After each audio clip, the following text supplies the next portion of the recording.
Oh, wow, that is such a big fire. Yeah, my Yeah. my neighbor's gonna be like, "What is he doing over there?"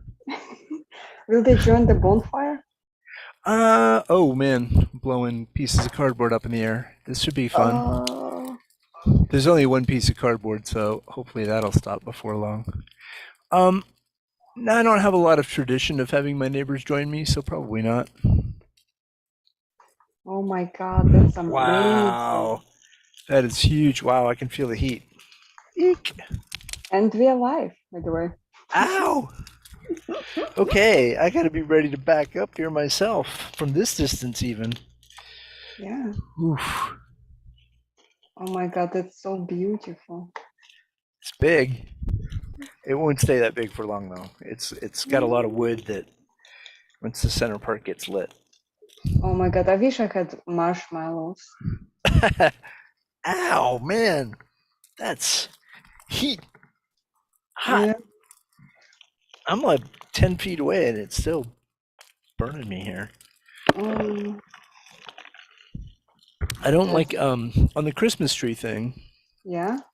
I had an artificial tree that I've Mm-hmm. had for years. I normally don't set it up because I normally get sort of enough Christmas decoration from family, just Mm-hmm. going over their houses. But then this year I was going to set it up because my mom had come here, and Yeah. my my artificial tree had rotted in the basement, and Oh, how the did the that needle happen? the needles were. I didn't even know that happened, but apparently after some number of years, Mm-hmm. um, it gets to be a thing. So anyway, the I had to get a new tree, and I was like, I could buy a new artificial tree, but now knowing that they only last so long, not interested. So then I Yeah. bought a real tree because we have like you can buy those around here. And at some point, I'm just like, I am buying a tree that has been killed so that I can what, like, have Mm-hmm. a dead tree in my house for for a month. Oh, So I yeah. think in the future I'll get like a plant, like a big plant, and decorate Uh, it, and something living that will survive the encounter. like a real life tree. Yeah, a live tree or something. If it's an indoor thing, some sort of an indoor large plant, something like that. That would be my substitute. And you can still decorate it, but this Mm-hmm. idea of like I love nature, let me kill a tree didn't seem entirely consistent. Or I love nature and I don't like to pollute and buy pointless things, but let me buy this artificial tree and then throw it out every few years. Neither one of those sounded like a good option to me. Wow. There we go. Okay. Res- And here, it's beautiful. I kind should of be want to sing to it. should be really exciting when the fire department shows up. Oh my God, that would be such a good television. Sir, do you have a permit? I'm pretty sure I don't need a permit, but I'm not certain. Okay. Oh my God, the YouTube link is already done.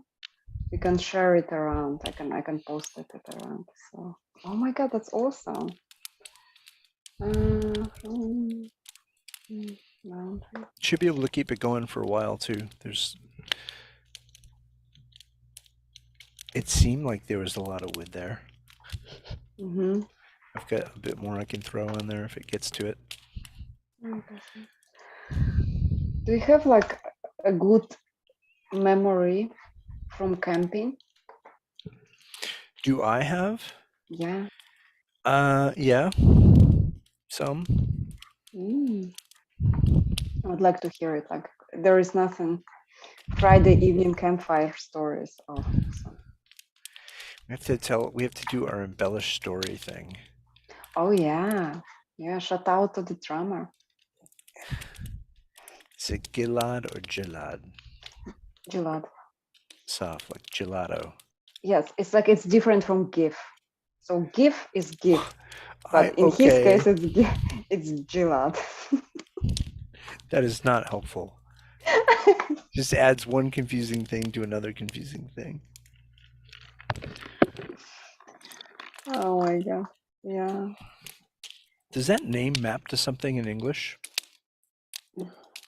You know, like a lot, like Jacques would be Jack or John. I wonder if what It's. I think it's Gilad maps to. Gilad. It's like Gerald. Oh, maybe Gerard. Gerard. Gerald. Yeah, it's like Gerald maybe. Hmm. It's like Gerard Depardieu. French. Gerard Depardieu. Yes. Yes. I think it's like maybe it's a different version of that. Mm. So, what do you think it is about fire that makes it, I don't know, attractive?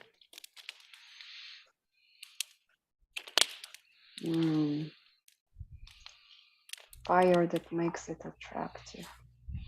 I think it's life, warmth. The thing that, first of all, it's a tamed power. It's a what? Tamed power. Tamed power. Yes.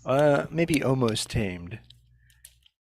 Right? Like it can burn you. Like you have control over it, sort of, in the moment until it escapes your little fire pit. Yeah. But I was thinking also like shared experience, like everybody who's around the campfire, like you're there in the moment for that fire, and everybody's looking at the same fire, different angles, but a common base of reference. I actually think it's also that idea, more or less, of warmth, protection. Although, tribe. Tribe. And to me, fire is also connected to stories. Like when I always, like when I talk to people, I kind of keep a candle going all the time. I kind of in touch with the fire because it's associated with the stories, all of it. I've been watching all the things that GPT is doing or partially doing, and especially in the space of like story generation and things like that. And while there may be limits, there certainly are limits at the moment. I don't know what it's going to do to artists. Like, what does it do to somebody? Like, I was looking at it from the painting perspective. Because some of the paintings that the Dali or whatever it is generates, you're like, whoa. But you're getting there computationally with some input from a human, but not painting. And it used to be that, like, if you saw something that was a really intricate painting, you'd be like, well, somebody had to do that. They might have used digital, this, that, or the other thing to achieve it, but somebody had to take the time and apply themselves, graphic artist, put themselves into that. But with this like instant boop, that is going to commoditize. Like then if you're the artist and you're like, look, I worked on this for 6 months, and people are like, yeah, that's nice. Boop. Look what I can do to it. I can modify it. In a second. In a second. You want it to be like 1950s style? What'd you say? Boop. There it is. And that could diminish what we perceive as value, and that I think would be a shame. Algernon, we have Tito in the room watching us. Hi, Tito. He's in Tito. the chat. Yes, Tito. I don't know how you could join us. You could Tito, join us. Do you Tito. want to join us? Give us like we will place the link to join in the chat, but then we will remove it. So Tito joins. All right, I gotta post the YouTube. Where can I find the YouTube link? I already posted it in content free. Not only in my server, I actually posted also in Awakening from the Meaning Crisis. Okay, good. Then I don't have to do that one. Yeah, and share your contact and stuff. Try to make sure that I don't set my neighbor's yard on fire. Oh, that would be such a good television, but it's not worth it. We have video evidence. It was streamed live. Police questioning us. I do try to follow the rules. I looked them up at some point. Mm-hmm. And they had to do with you had to do it in a fire pit. There is a fire pit underneath all that mess. Oh, Uh, yeah. and then you have to have water nearby, Mm-hmm. which I do. And you have to be a certain distance from any building. So they're really common sense kind of things. But it does, like in even like in your yard when you choose to set it up, you Yeah. have to think about stuff like what way is the wind blowing, Mm-hmm. because if you don't, you might find yourself in a situation. Yeah. Interesting. We have a sunny day today, or we had. Now it's midnight. Finally. And in Poland This is where here, you're yeah, in Poland. yeah, I'm in Poland. And in Poland, we are not allowed to start fires. And in In the whole our, country? I mean, in the Okay. cities, and even if you are in the village, if your fire is too much smoke and disturbs the neighbors, they can call the police on you Okay. for like poisoning the air with your fire somehow, If you polluting get the people air. burning trash and stuff, or I That's actually did a fire last year that I regretted. We we went to the beach and we found some driftwood, and I thought, oh, we'll burn the driftwood on the beach, and you were allowed to have fires on the beach. But what we didn't realize was some of what we considered driftwood was actually like old parts of boats that had, shipwrecked, not like ancient boats, but modern things. mm-hmm. And they are coated and soaked in all manner of nasty things Oh to yeah. keep the wood from rotting, right? They've got creosote and all the Mm-hmm. stuff because they are in a marine environment. Anyway, one is advised not to attempt to burn those things because it Mm-hmm. releases all that junk. And at some point, I walked down the beach and happened to pass through our smoke stream, and I was like, "Oh man, never again." Yeah. Yeah. It's So like don't burn. also stays in your lungs and stuff, right? Well, I didn't breathe much of it. It was enough to like just sort of sample what we were putting out. It was blowing away from us, but I thought, no, I mean, I don't want to. I didn't realize that we would be putting out noxious fumes. We thought we were just burning driftwood. Uh, a driftwood. I was um, I was collecting driftwood, but like weirdly shaped Yeah.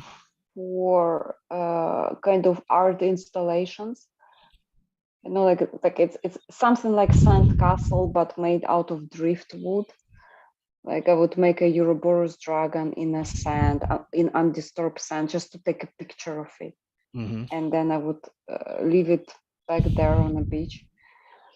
And those are kind of those creative, kind of hunter-gathering, artistic projects that I had in the past, and like have collection of 100 pictures of those, and never Oh published wow. it anywhere. Like it's just I kept it. But so was it worth it?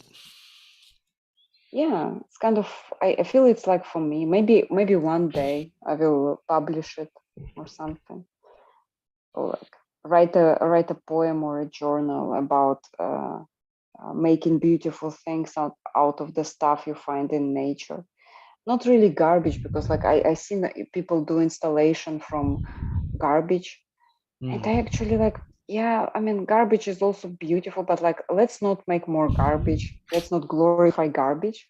Yeah. Let's just like look around and like see those stones, seashells, driftwood, and all of those are beautiful, and those nature's art sort of thing. I was going to say, if you had, like, to use what you have. So if you happen to Mhm. be in an area that has a lot of trash just strewn all around, then you could maybe you go like, well, as opposed to it being strewn all around, you know, if there's a bunch of one thing, that's usually when something gets triggered in me. I Mhm. once, oh, what was it? Someone around here where they have these ridiculous political campaigns, and they put up little signs everywhere. Because you know, if you've seen a same person's name, you're like, oh, I saw Mhm. their name. That I've done very deep research on this person, and I am qualified to vote for them. So this is the level that we engage with our democracy, Yeah. and it results in a lot of these stupid little signs being created right around elections, and then immediately they're trash. And I just happened upon sort of a pile of like 50 of them that were all destined to go to the dump, and I was like, no, it shall not be. So I turned all the little wire things into an art piece, Mm. and then later threw it into the scrap metal. But um, Where do you post your gallery of your art installations? Because you do every painting, or like not even painting. It's like almost sculptured painting art that you do. hmm. Where do you um, publish those? I haven't published them yet. I'm Mm-hmm. Valeria has a space, Mm-hmm. and was thinking I haven't put the stuff in there yet. Like I wanted to take a good picture. I was going to start with my wood sculpture, um, Mm. but I wanted to do like a nice picture of it, and I haven't done it yet. Um, Hmm. I think we do. I mean, what's the right level of gallery for a community like that? I want there to be a place where people can say, like, here's the thing I made. Um, I want to share it with the community. Share your art, Yeah, I, sort of do we thing. already have that? I Oh guess yeah. I want to separate it from just like here's a neat thing, Mm-hmm. right? Share, like when you say share your content, sometimes it's like, I saw a thing and it's really neat, so I Mm-hmm. recommend this. And I think that's a good thing to have recommendations from people in the community. But that's different from like, here's a thing that the community member did. Mm-hmm. And then, of course, we have to have an opening for the art piece to give it proper weight. I'm responding. There is also a friend, Rogerio Marx, is a scholar of ancient philosophy. It's like Jude studies all possible literature on ancient philosophy, and he has live streams as well, but on Twitter, in Twitter Spaces, Hmm. about ancient philosophy discussions. I get such a skewed version of education by studying computer science Mm-hmm. because I like the structure that they chose for computer science was similar to all the former humanities and philosophy and whatnot. They're like, oh, there's a college and there's classes and but engineering in this case it builds like there's literally like some base low level stuff you gotta know, and then there's some mid level stuff, and then you get into some theory about what's possible, and there's a lot of mathematics, and it's a very Mm-hmm. structured engineering kind of thing. I mean, it lends itself to that, but not every endeavor of science does. So when I look at something like psychology, Yeah. to me now, part of me is like, how long have we had to I don't want to say figure it out, but the discipline itself seems undisciplined. Like the philosophy people have decided it's Yeah. this way, or at least it is. They may have, and I'm unaware. But it seems kind of a mess. Like they're still studying things from 1800s or whatever. Hello? Hi, Hello. Rogerio. Hi. Welcome to Bonfire. Are we under a counter? This time I connected via Yeah. phone. Thank you. Thank you. I'm so happy to see you. So Algernon, Rogerio, Algernon. Nice to meet Rogerio is in Portugal right now. Yep. Yeah. And Algernon is in US. on the East Coast, North Carolina. Mm. For all the stalkers out there. And just look for you the can show only go point. to the level of the continent, and it's good. Yes. Yeah, jokes aside, many people are nice, but there are some, that are not recommendable. I mean, today I got a DM from a person I don't know. It was like, "Hey, I'm coming to Warsaw. Would you like to meet for a coffee?" And I was like, "Would be awesome. I'm busy." It's the fact that I just don't know who it is. I never met a person, don't know, never seen that person on a video. But they know me from my videos, and like Right. it seems like, yeah, she seems safe. Like, how about like, my impression of the person I don't know at all? Yeah. That's Yeah, got to be very strange, especially to like celebrities, like let's say minor celebrities who aren't used to it, where people recognize them because they've watched them talk for, hundreds of hours, Mhm. but then they see him in an airport and they just run up to him like, "Oh, I really feel like I know you." Yeah, they just talk to you as if you are their friend forever. In a And you're way, like, you listen to them, you feel like you know their mind, but they don't know your mind at all.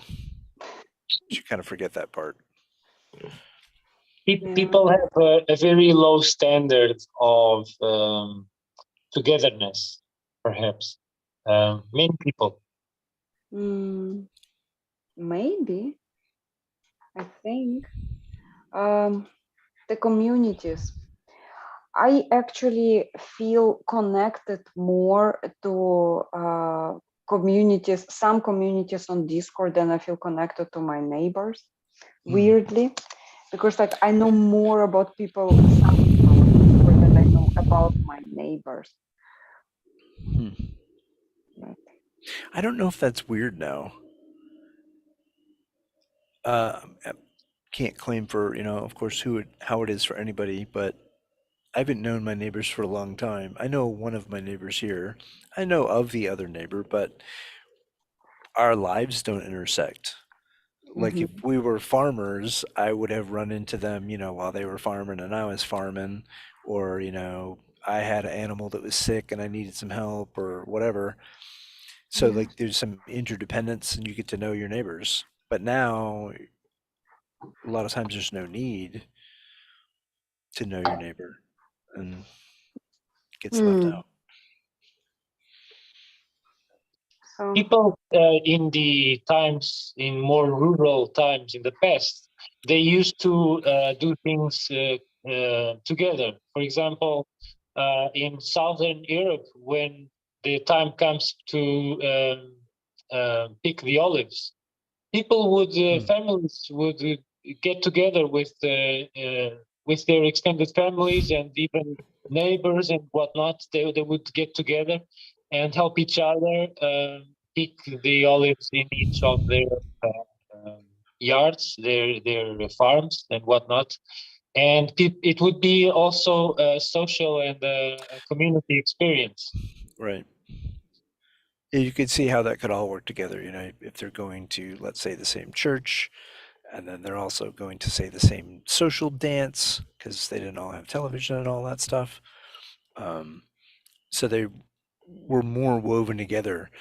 I mean, we get woven together in a myriad of other different ways. So it's not like we don't have any interconnection. It's just that like what used to be just that spatial thing based on your neighbors, um, that's not working the same as it used to. Oh This is yeah. probably better though, because you can reach out globally to people in Portugal. Yeah. We can reach out to the past as well, not just to other geographies. Oh wow, really? Yeah, we can study stuff that was written in the past, and it gives us a sense of. You were thinking something more sci-fi, probably. Yeah, I was like, can I talk to people 20 hours ago? It is kind of interesting to think though that if you like, let's say before written times, and you were around a campfire, and whatever your tribe and the people around you said, like that was it. That was all there was. There was no other stories. The only stories there that exist in your entire world are like, I don't know, that grandpa guy told the story about the stars and da da da or whatever.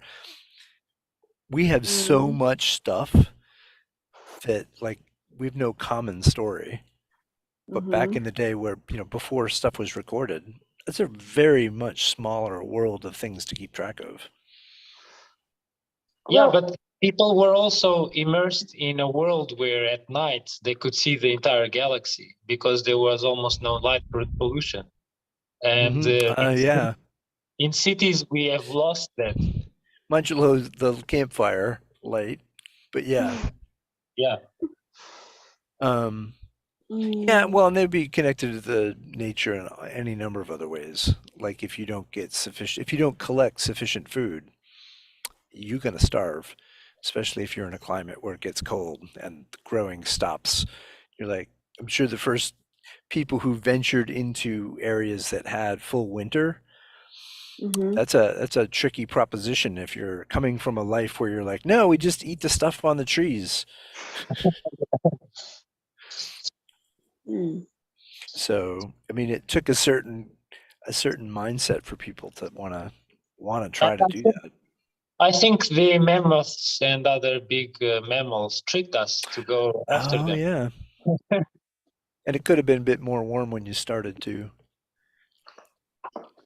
Yeah. Fine. I'm so surprised by the fact that the online video communication made me speak to people who actually are in a different season. Like in Australia, it's spring soon. Right.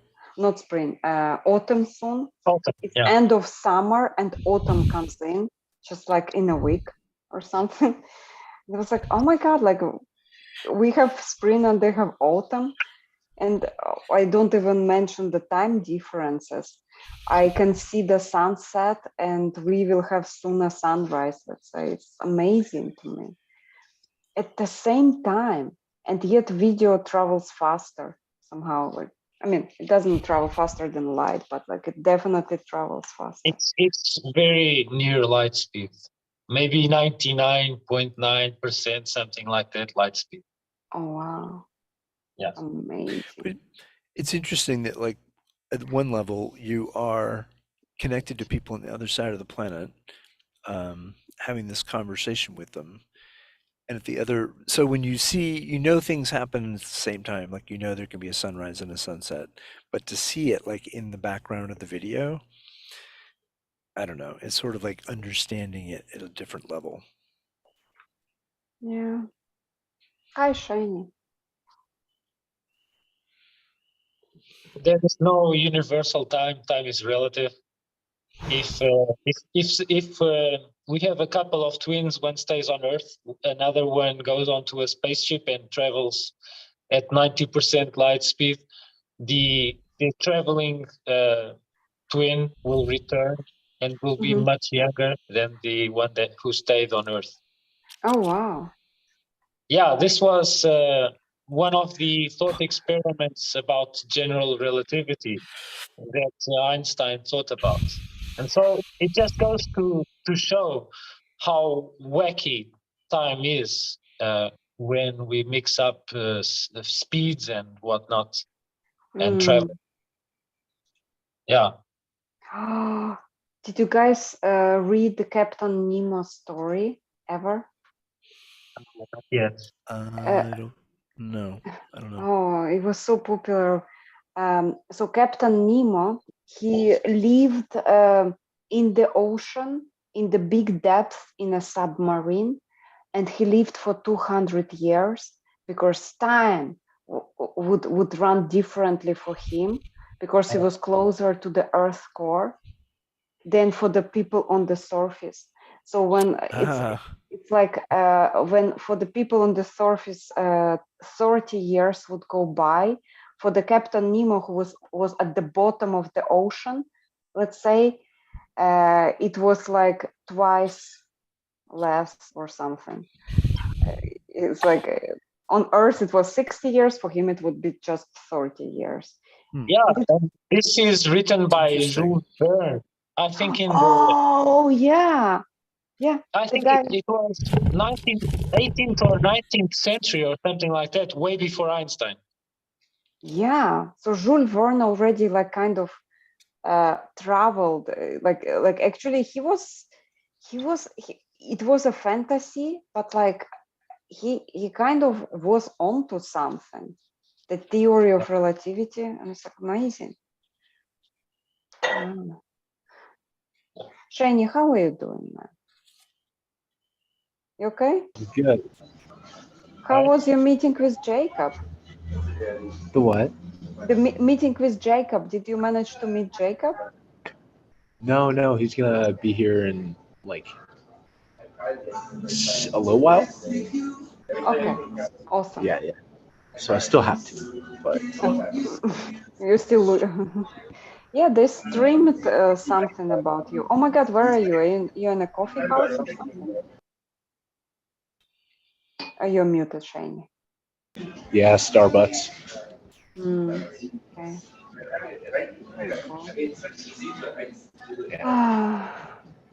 So Algernon is feeding the fire. Who? Somebody was telling. Oh, okay. I'm getting some more message. That is not a video behind him. It's really a fire.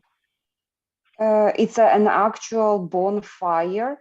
So Algernon is burning his Christmas tree. Oh, okay. So hold on, I'm sending, apparently the link to join is not very obvious to people, so they're messaging me in DMs now. Is it so hard to find actually the link to join? I think. How are you guys? Oh, yeah, Ariel. Awesome. Yeah, fine, thank you. The link to join, yeah, here it is. Oh, I missed Ariel as well. So, oh my God, we're going to have a party. Yeah. So yeah, Rogeria, it's an actual Christmas tree plus some old wood that Algernon is burning, and it's also a sunset in east coast of US. And I'm pretty sure in California it's still bright daylight. 3-hour difference. So yep. Yeah.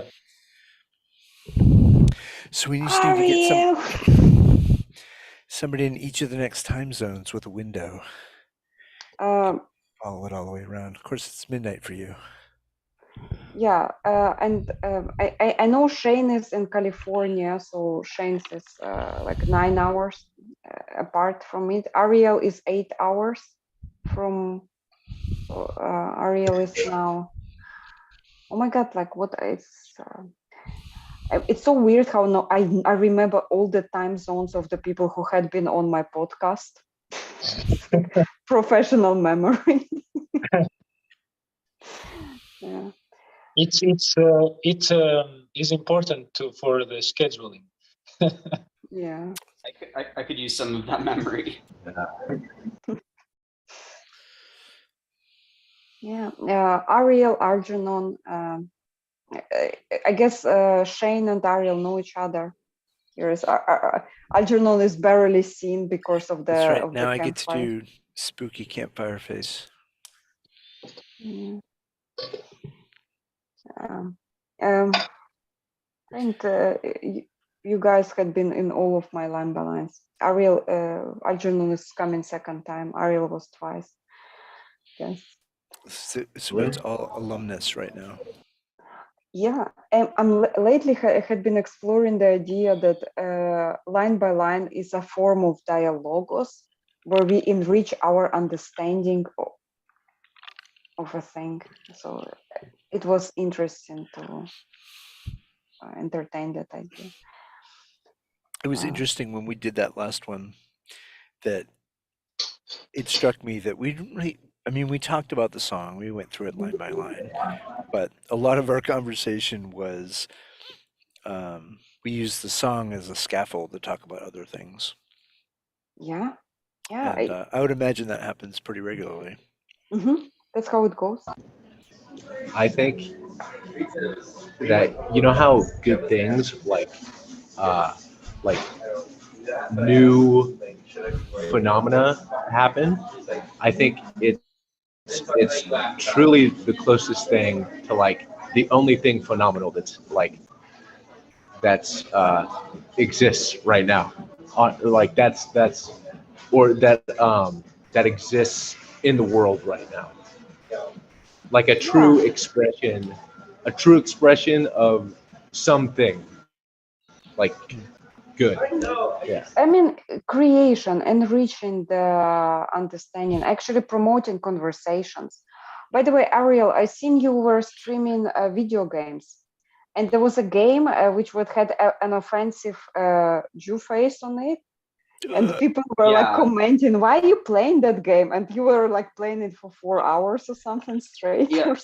So I think that's actually something important to bring up because it's like I could just try and find videos that have like the clips of stuff. But the thing is, in order to comment on it, you have to be able to, you know, it's kind of like, I mean, it's not a perfect analogy, but, you know, there's people who have done who have done in-depth looks at Mein Kampf, but not in a way where they are supporting it, but where they're literally, you know, pulling it apart and showing where these ideas came from and how they're being, you know, reshaped.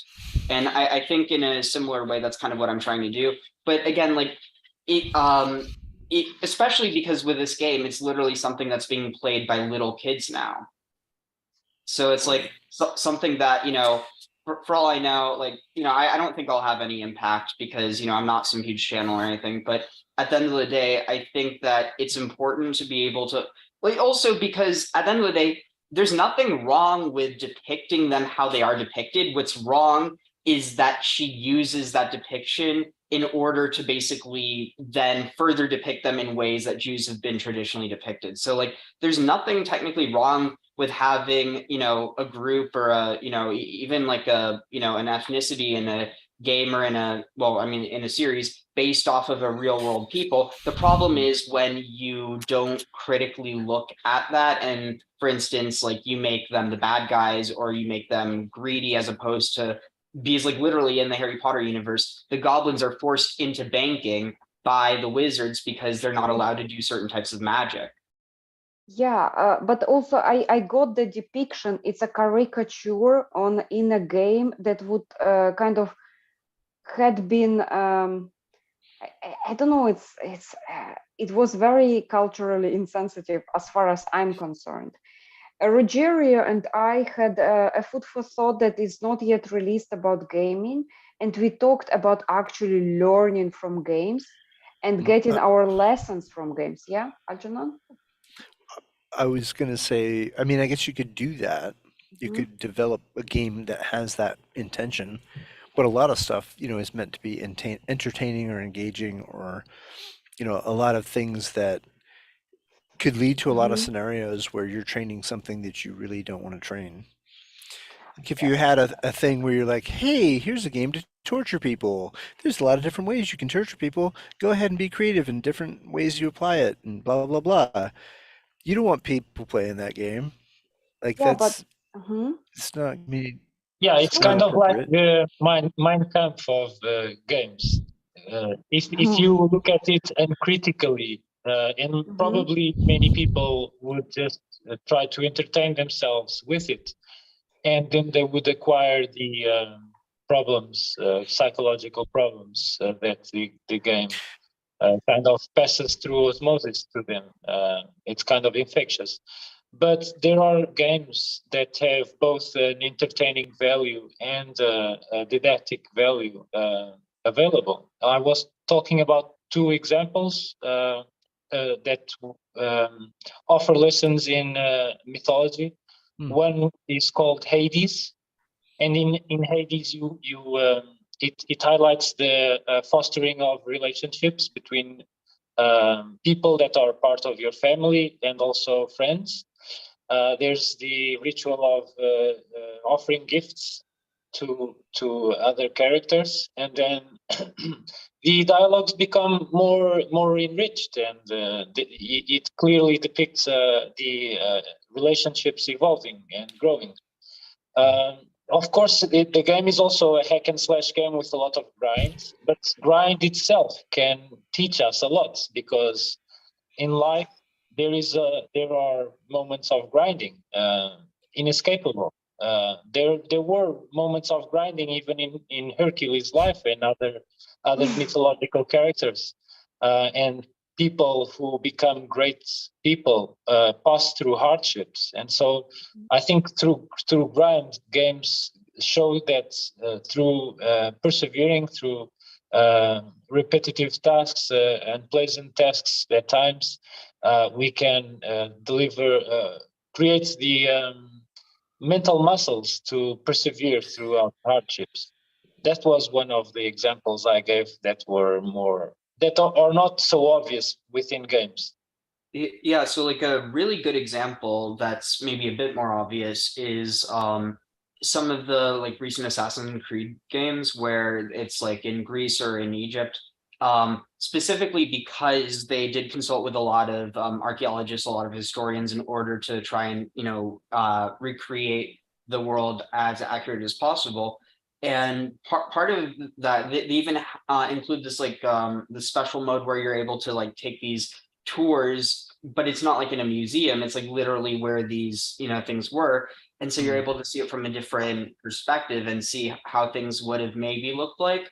And it's actually been used by there's this really good organization. It's called I think it's SASA, Saving Ancient Studies Alliance, and they've had a few things where they've done like this archeo gaming. So they'll have like generally like a PhD or a PhD candidate who's their field of research is relevant to the game that's being played, but basically have them look at it in a different perspective than just playing it, and it's really fascinating. So would it be okay to create a game that gets all the details wrong? I mean, you could look at something like the Harry Potter game. I mean, a historian or a mythologist or someone who's decently trained on magical folklore could just go in and explain why certain things are bullshit, where certain ideas come from, how I mean, I think that there's a really good way of doing it, but it also has to be critical. And I think that's a key point that a lot of people, they're maybe like, oh, why are you being critical? It's like, it's not that you're shitting on it. It's literally just that you're trying to reinforce what's true and what's not, and to be able to have people learn from the false, like learn what's true from the false. I mean, I guess I'm saying that like there's no you don't know when you go to play the game that what you're playing is supposed to be a true representation. It's a game. It could be anything. It could be fantasy. It could be we reimagined World War II with lizards or whatever. I'm pretty sure it's been done. And so at that level, if it's just fantasy play, then that's fine, and you're still going to learn a lot of stuff from it. It seems a little bit tricky. I guess, I mean, you could have a type of game that is very explicit, that everything in this game was actually, very thought out and is intended to be also a history lesson, at least from a certain perspective. But that's tricky. That seems to me to be to separate the fantasy from the non-fantasy and expect there's going to be any kind of line there. I don't agree though, because like say you have a fantasy story that takes place on our world. versus a fantasy story that takes place in some completely other dimension or some other universe. Sure. Like they're both fiction, but like you're in both cases you're still able to like do this analysis of it, like where the ideas come from, because even though it takes place in another universe, the person who wrote it doesn't. They learned and they exist in our universe, and so even in these stories that are fictional, there's still these elements, these like these grains of our world that are it's possible to unpack. And there's another thing that I would like to add. In every single story, we can learn about human nature. No matter how fictional it is. If it has sentient characters, you can learn about human nature by examining the story. I learned about characters. Like it's a thing. Like I like playing games. I used to play a lot before the war. In Roblox, I had a guild. I had my crew. I had like 50 people in my guild working to achieve a thing in a game called World Zero. And we would craft weapons. It would be special weapon. I would be like, I like. What did you have to do to craft a weapon? I would have to go and kill a lot of bosses until I get a weapon. If I drop a legendary, I could craft a mega legendary. If I would combine different bows from 3 worlds, and now there are 11 worlds, but I just do not go in yet. So you had to just do a whole bunch of repetitive tasks to earn virtual coin or something? That was your creative task? But I had people with me. I had people I met random in Roblox, they're kids.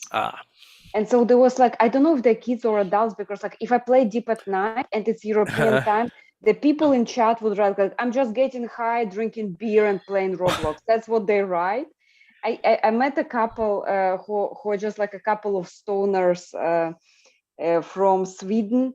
And we are nothing. We are working as shop salesmen, and at night we are playing Roblox, and we are like doing, and they're excellent. There is a lot of trade, and my account was like having some like expensive things, but like you buy them for money, but like I earned them through grinding. Anyway, so I gave it to my nephew, the entire account, and he wants to. Did he like it? No, he was not grateful for it at all. I worked on that account for 4 years, and he just like, he was like, yeah, like what's that I game? gave you this legacy. No, you did nothing with it. He was a refugee from Ukraine. I wanted to give him something that he would like, but he would like did not even get the point. But what I'm trying to do in the game, I met people who are extremely conscientious and great grinders. So I it was this girl called Banzai Bananarama. Shout out, by the way, if she ever watches me. And I know she's a girl. She's like acts like a girl. She's like really, it's like this very interesting idea. And she said she's a girl. And she would grind from early morning till the late evening. She would not make very good trades. She would sell her stuff like cheaper, but just it's amazing. And then I would meet a guy named 20, and 20 would be this generous type. He also likes to grind, but then he would get all those legendary weapons, and he would just give it to people like a Santa Claus. And I was like, wow, those are awesome people. Like he could sell this, like that game on a black market. Actually, like people get real money for it. It's like hackers who can like sell the collectibles. Like there was a collectible red nose. I was a specialist in it. When the war started, I just gave it away. I used to spend I don't know, 6 hours daily playing it. I bought a guild, and I was a guild leader. I had my own reputation. My name was Castle Dogs, by the way. Whoever remembers me, I was Snowen, and people were like, oh my god, Castle Dogs, let's hang out. And they would like come to me for advice and stuff. And it's weird. Like I had my own Discord with like 100 people in there. I deleted it after the game. So it's not the whatever Kara Nodrik community, it's not the first community. It's like my third community that I built. I Uh-oh. used to have before that communities that I built and then just deleted it. This means you could just leave us at any time. It happened to me before Algernon. So I would just like, I'm done. I'm like, whatever Yeah. I built for 4 years, I'm just like, what I'm happened over to it. whatever happened to Kara? I don't know. She's off doing something new, some new community. Yeah, unfortunately that's the thing. Yeah. Roger? There are people that might shed their skin and just go other place and just leave the skin. Like a spider. Yeah, I was reminded That's a by terrible analogy. since you were talking about games, I was reminded by a realization I had when I was studying the ideas of the Buddha. Basically, he said in his ancient times language that he realized that life is just a game, a serious game, and it's really costly to endure the cycles of respawning. And he just realized that there was way more to this, to the entire thing than just this game, and so he logged off for good. Logged off. And probably he's in another plane of existence. Oh. I find He it was really interesting. respawned beyond his power. I found it really interesting that with the idea of video games and simulations and whatnot, when I read these ideas had completely a different dimension than probably what was in that age. Do you game now? I game very, very little, just with my little kid, my 5-year-old. Okay. Just to. What about you, Kara? Do you game? Or No. Ariel? Ariel games. I used to, but not so much in this social gaming, but like Halo and such. But my relationship to it after a while, I made the mistake of looking at it, and you have that conversation. What am I doing? Like, how much time did I spend? Oh my God! Yeah. And you look back and you go, I just spent like a month, and it was fun. Like it's not like you regret the time, but in the end, there was just not a lot of tangible stuff to hold on to. It felt like for most The thing games. is, the thing though is we do choices. We make choices according to the relative value of the different choices. If there is nothing obviously better than employing the time playing video games it is.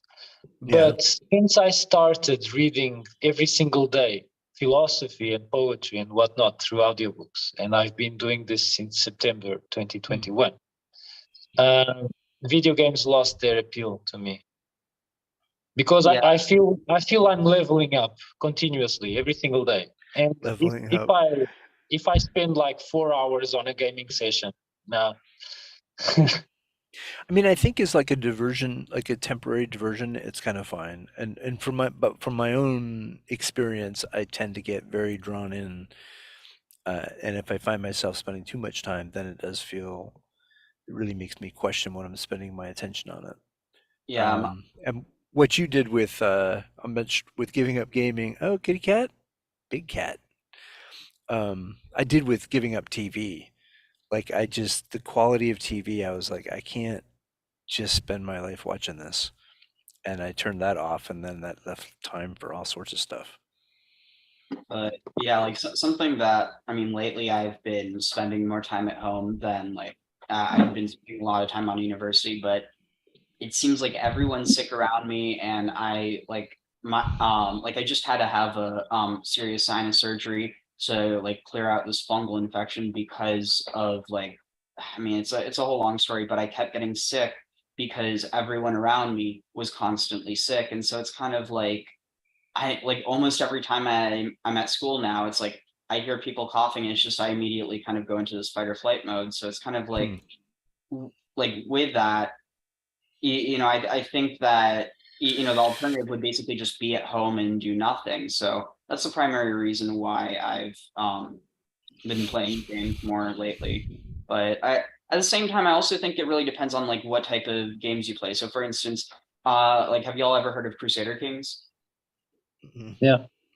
So that like basically that's a good starting off point if you want to learn anything about, like if you're the type of person that you play something and then you're interested about the stuff that it's about, then that's a perfect game because it literally has basically medieval history throughout the world. And while it's not like perfectly represented, you do have this ability to kind of be immersed in it so that if you are interested, you can more easily learn. And like I think those are the types of games that maybe you were talking about, Algernon, where they're not like basically where everything in them happened, except in this you can make things that didn't happen, but that's understood that it's because you're choosing a different path. Yeah. Yeah. All the modified parts would be in yellow. Just ask your adventure GPT when you ask it to generate your artificial environment for your game. Tell it, to mark the things that don't match the history books. Is Adventure GPT actually a thing now? Not yet, but give it 6 months. I don't know. I mean, and to have it generating VR worlds probably like another year or something. But at some point, it seems like that's where you'll go, right? So now you can have it generate the models and say, now do this to my little adventure. Still can't walk very well in a VR, but so it's compelling. It's actually really interesting because like the first few days after I had surgery, I was like in so much pain. I was just, trying to sleep it off and I kept waking up. But at one point I had this really, really weird dream that like basically, and I think in some ways, like it's almost prophecy, not because it's like, oh, like this will happen. It's literally just something that's kind of inevitable, but that it was just became like very clear to me. But like y'all know the whole idea of like escape rooms, right? Mm-hmm. Now imagine an escape room in your mind where basically you're like almost like a matrix that you choose to go into because it's temporary, but basically yeah, I mean in the future theoretically it wouldn't be that difficult because as we start to understand more how the brain works, like really what I think it would be is finding out whatever like drug concoction would be responsible for like because people have experienced this type of thing when they're under the influence of anesthesia. So it's almost like not general anesthesia but like different types, and so it almost makes you wonder if like there would be this way to, it'd probably be a lot harder to like basically program something into your mind like, oh, like you're experiencing this world, but it would the basically what it was in my dream though is where the whole thing is being generated by your mind itself. So it's like whatever is most interesting to you is what this basically this virtual reality that you're in, and you also don't know that you're in because you basically don't have the context. So it's almost like you're in a dream but you're not lucid. And the one point that I was able to like realize that it wasn't real was because I checked the news or whatever, and it was completely different. And I was able to recognize that this isn't what I'm used to. So that kind of like woke me up, but I was still able to go back into it. And it was just really interesting. Ariel, you touched upon a really interesting concept, which is our minds can become a kind of escape room experience. I give you, for example, people that have vices or addictions.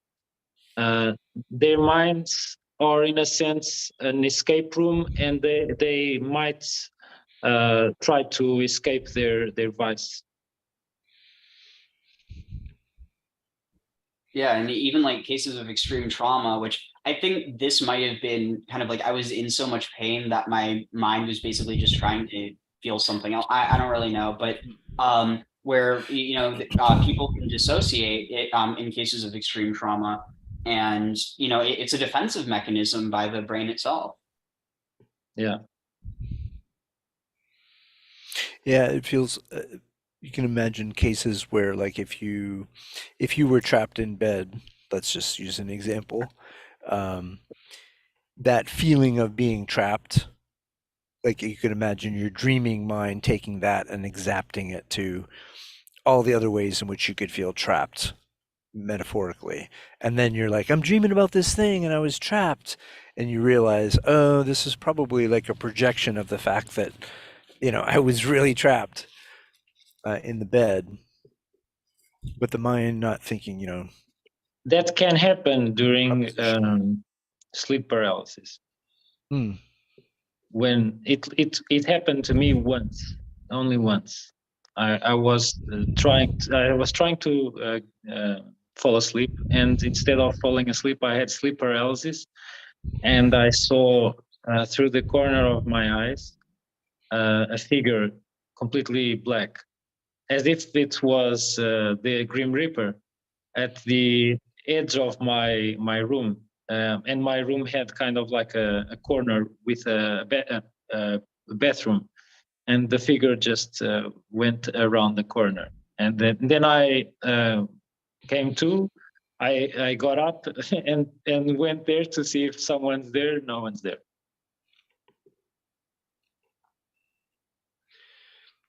I think all those places of ambiguity, like when you're a kid and you can't see what's underneath your bed, then it's ambiguous, right? Anything could be under there. You can't see. Yeah. And so then the mind is like, well, I can fill that in. It could be, and then you're off to the races, right? If you just watch Freddy Krueger movie or whatever, Yeah. or something with scary clowns, it might be a scary clown. But in terms of sleep paralysis, it can happen to adults, and adults have these very vivid visions, basically. What is sleep paralysis?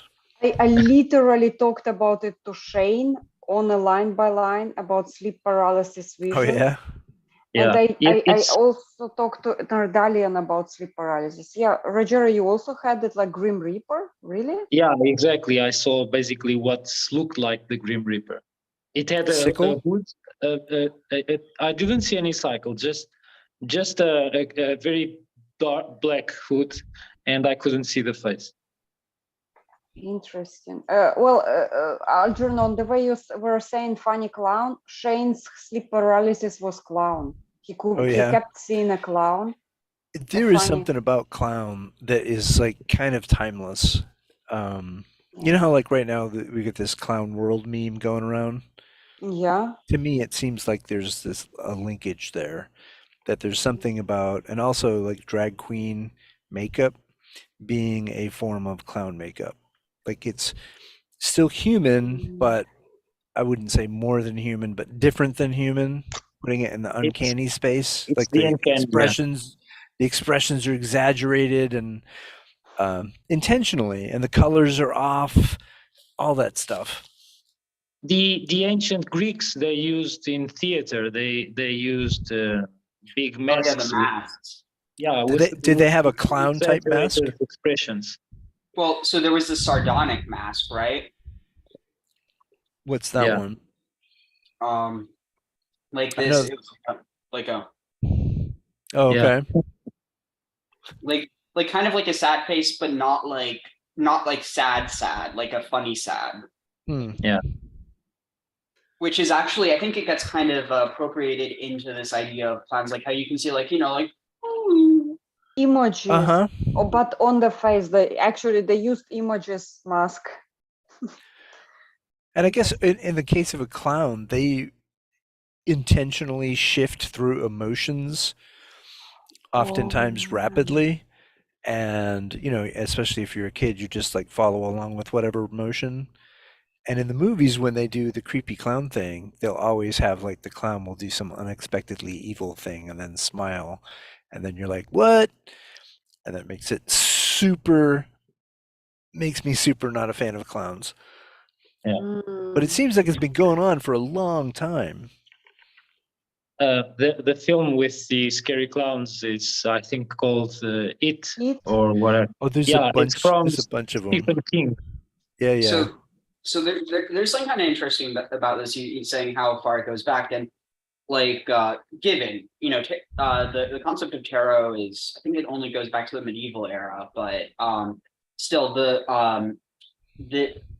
you have this whole idea of archetypes and how was it like, so originally it seems like the way that these archetypes developed was actually from wedding parties. So it's really fascinating. So like upper nobility, or not upper nobility, but basically people who had enough money to pay for like a wedding photographer, which was really just someone who was painting the wedding party. And so they would depict the different guests in different archetypes. And so like you would have these archetypes that were universally recognizable that kind of developed, or that were, I'm not sure where the archetypes kind of come from, or but the point is that you have everyone has this personal connection to it because the cards that they have are people who were at their wedding. And so it takes on this personal level like that. But the thing that stuck out to me is that the very first card is the Fool, or the Jester. And that this idea of like that the very first thing is kind of it. I mean, I think you could maybe even kind of like what's the word, like expand the metaphor and see that like the very first thing in like kind of like, I don't mean this like in a serious, or no, I don't mean this seriously, but I don't mean this in a negative way. But the idea that life is just one giant cosmic joke, like that, the idea that life's a game, and that you even have this idea within Indian tradition of Leela, or of play, that like we're basically playing in the world.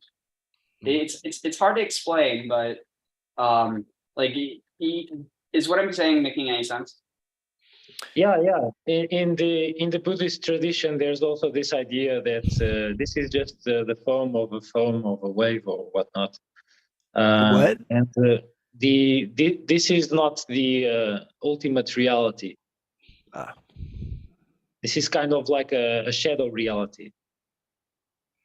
It's a play or a simulation. And the idea of the universe being a simulation is not new.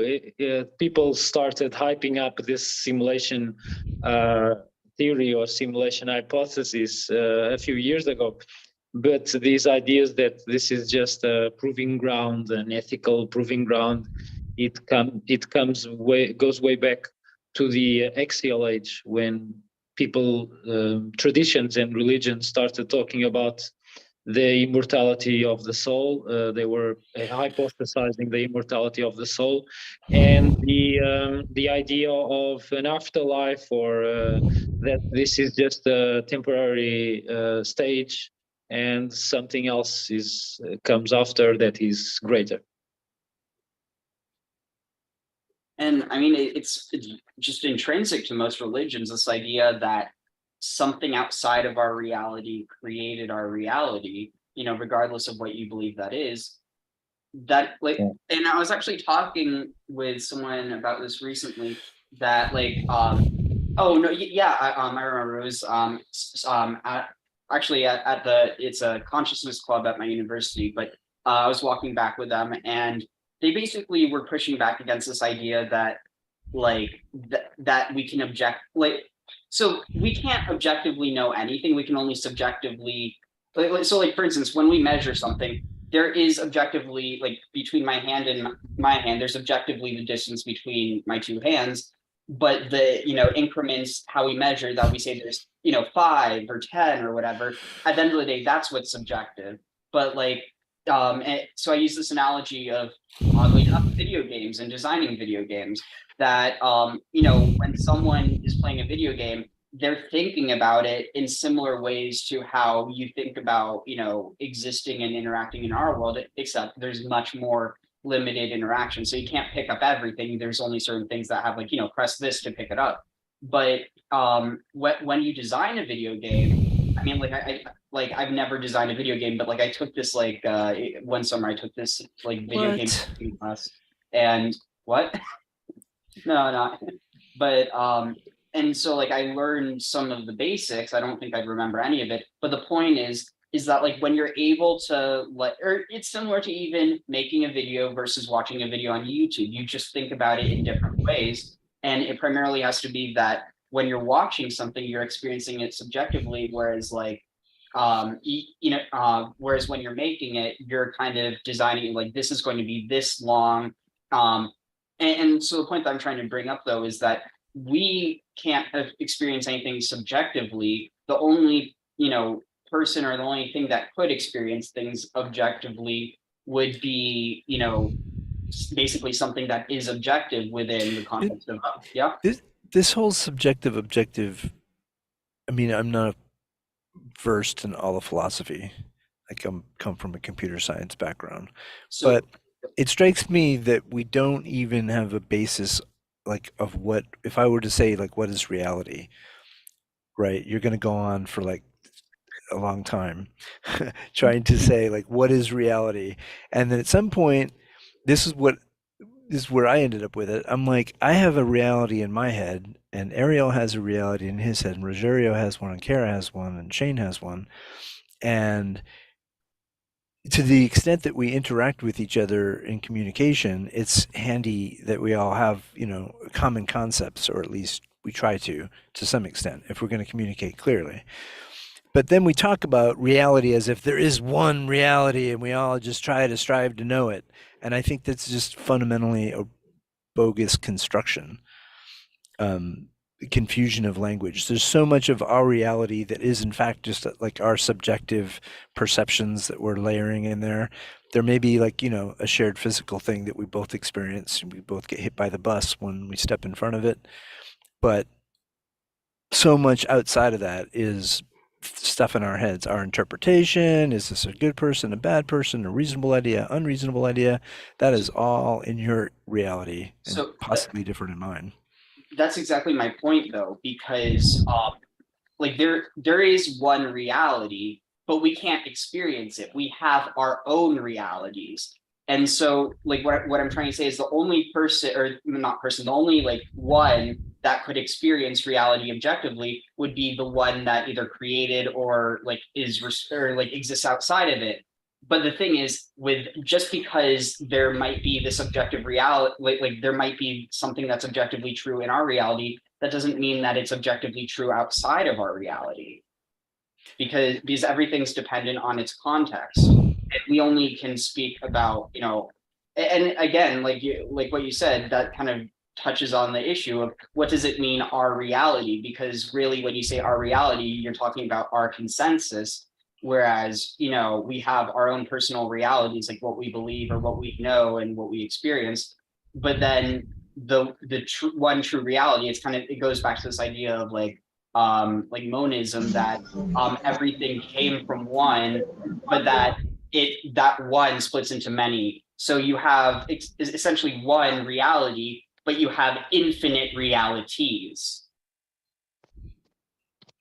I could accept that we're all in the same physical reality, but everything that we layer on top of that, we very fuzzily start saying, oh, that's real or that's true, and applying that to things that aren't in the physical world.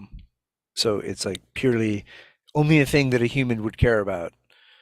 And that really makes me wonder, we're looking at a very narrow conception of reality if we're looking through human eyeballs.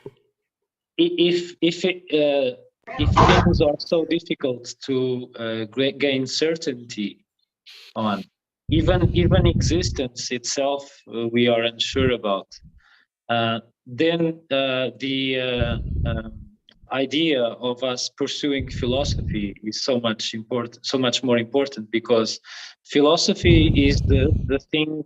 It really means to try to figure out the truth, because we love the truth. We might never grasp the truth, but as long as we can, we will try. That's the gist of what philosophy means. And some truth is not contingent.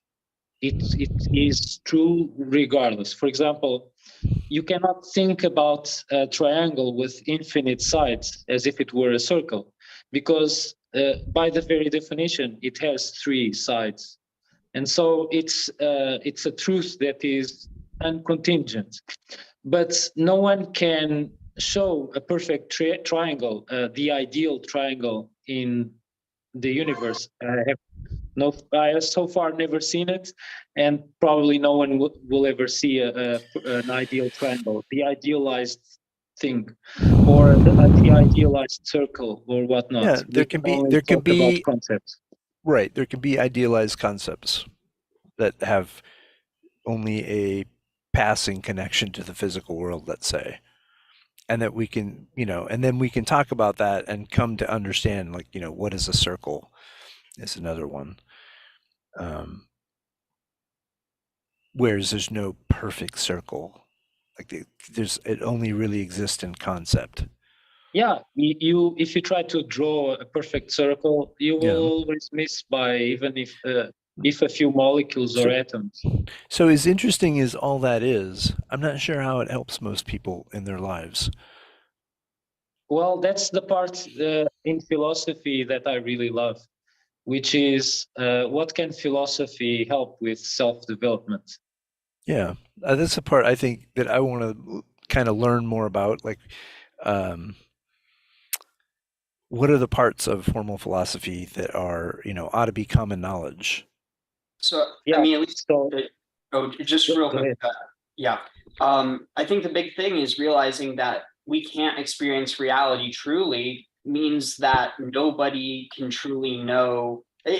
Again, like we can come up with societal, beliefs and, norms, but at the end of the day, to say that like, oh, my God is more real than your God, like, who's saying that? God's not saying that, you're saying that, and your reality is subjective. So it's kind of one of those things where if you believe that you've experienced God, then that's, that you've experienced that, but that doesn't mean that God has objectively, come and talk to you. Like, so I think it's basically just kind of this destroying of the ego, realizing that your truth is not any more true than anyone else's truth. Yeah. The Grim Reaper that I've seen might have been real to my mind at the time, but it is probably as real as the perfect circle. It doesn't exist. I checked. I went around the corner and checked. There was nothing there. Also, we never experience reality directly. We always experience reality intermediated by our nervous system. And even if you just look at what your nervous system is exposed to in a 5-second period, you're not actually actively receiving or trying to conform all that stuff. Like you're pruning out most of it all the time. Exactly. Or your body is. The brain rejects a huge part of input. Yeah. And it tries to capture the signal and reject the noise, but sometimes it fails and discards the signal as well. So you not perceiving it doesn't make it not exist. Right. There's a lot of reality outside of what you perceive. There is, yeah. Right. So we're not ever going to know it. Yeah, for instance, we only see a very narrow sliver of the electromagnetic spectrum. Right, that's a good, easy example. So this is really interesting when you look in the context of Genesis, because some people, I mean, it's a more mystical interpretation, but that the big day or clothing of skin that Adam and Eve were clothed in, it gets understood as loincloths, that it's like, skin clothing. But there's also another interpretation that it's literally that they were clothed with skin, that they were given physical bodies. And if that's the case, the idea of being in Eden was they were experiencing all of reality, or maybe like more of reality, whereas the skin limited them, but also gave them the ability to do things that they previously weren't able to. Maybe it's like a metaphor that can operate across different levels. Like one of the other levels that I've seen there, and I'm sure this has been written about, is this idea, and I was talking to Nodrik about it earlier, this idea of nudity. So if you're just wild animal, there's no such thing as nudity. You're just an animal. You're there. But in Garden of Eden, when they, ate the apple or whatever, and then they got modesty and they got, suddenly we are separate from nature, and that difference makes us, Yeah. vulnerable or whatever that shift is. You're like, and this is that's a good. cost, And this is good, and this is evil. This is good. This is evil. Yeah, And they start distinctions and labeling everything. categorizing. Right. It's not just what is. You're like, now you've entered this higher level where you are deciding, like, this is, I want this, I don't want that. So there's a lot of metaphors there that Yeah. I'm sure But we're. I have an idea of, I have a theory or a hypothesis where in the Old Testament it seems to indicate that the garden is to the east of Eden. And supposedly Eden is somewhere in Arabia or whatnot. And to the east of Arabia, there is a very lush place, which is the Ganges Valley. It was and still is extremely fertile because of the monsoons that are originated by the Himalayas. But this is mere speculation. Did the fertility and the rain in that whole region shift, over the last 2,000 years? I don't think so, because Like Northern we even Africa, have was to be- that all desert? And Egypt? Yeah, I think that, well, Egypt was kind of unforgiving because of the way that the Nile operated. Flooding. It depended on the Nile flooding, I think. Well, it seems that the flooding of the Nile was kind of regular, I think. But the Of course, monsoons it would drop a also, lot of silt and then make for very fertile soil, but then also your crops might go away at any given season. exactly. It might overflood as well and destroy the crops. So that's part of the reason why you have this motif of dying and rising. That's really important there. Whereas it's much less important in Canaan. Well, I mean, in Canaan you do have this motif of dying and rising applied to the crops, but not to the land itself. Or I mean, I guess it could get extended out to the land itself, but it's more so the rain is understood as the fertility rather than the river. But the other thing that I think was interesting that you brought up, this concept of East of Eden.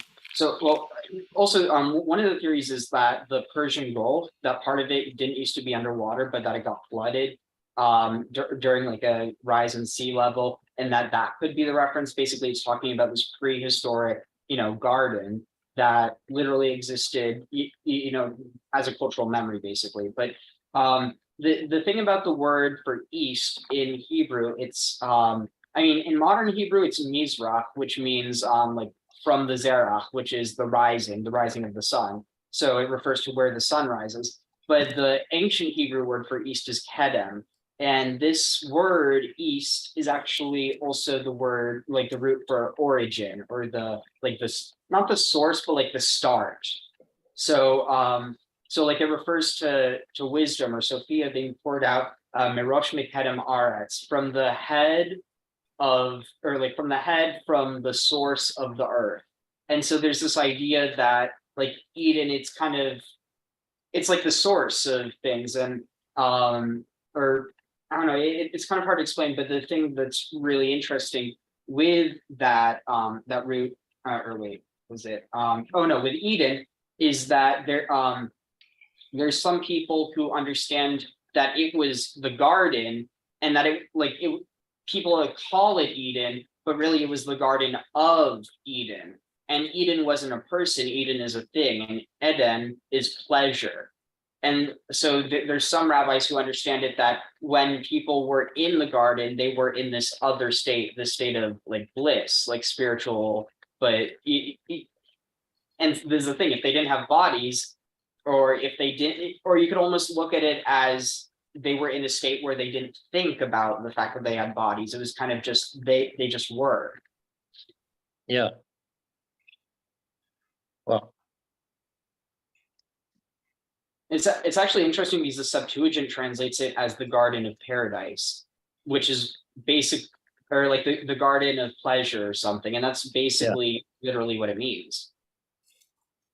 It reminds me of how Epicurus called his philosophy school the garden, and it was a place of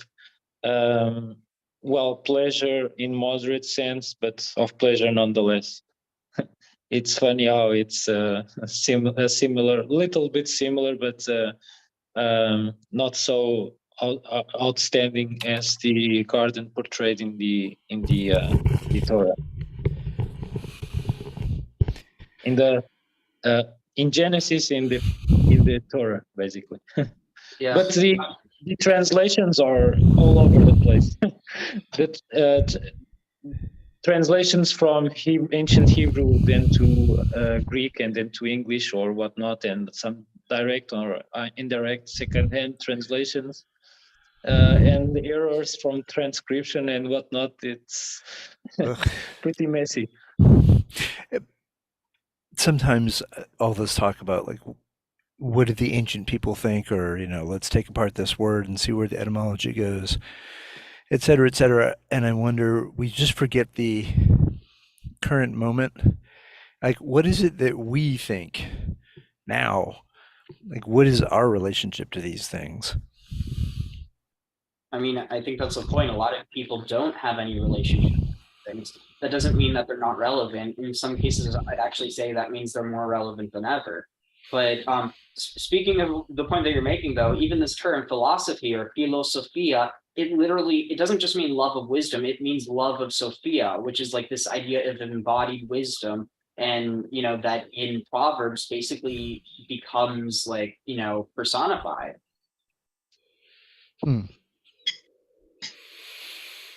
Yeah, and So- it's not a destination. It's a process. It's a continuum, a work in progress. You cannot be wise, but you can strive every day to become wiser. Yeah, I will agree with that. Mm-hmm. But I think Guys. culturally it seems pretty unusual. And, Right, and you Kara- also cannot Kara, bring grasp us- the truth. Bring us focus, Kara. Yeah, I just wanted to say I'm a bit drifty because it's 1:30 a.m.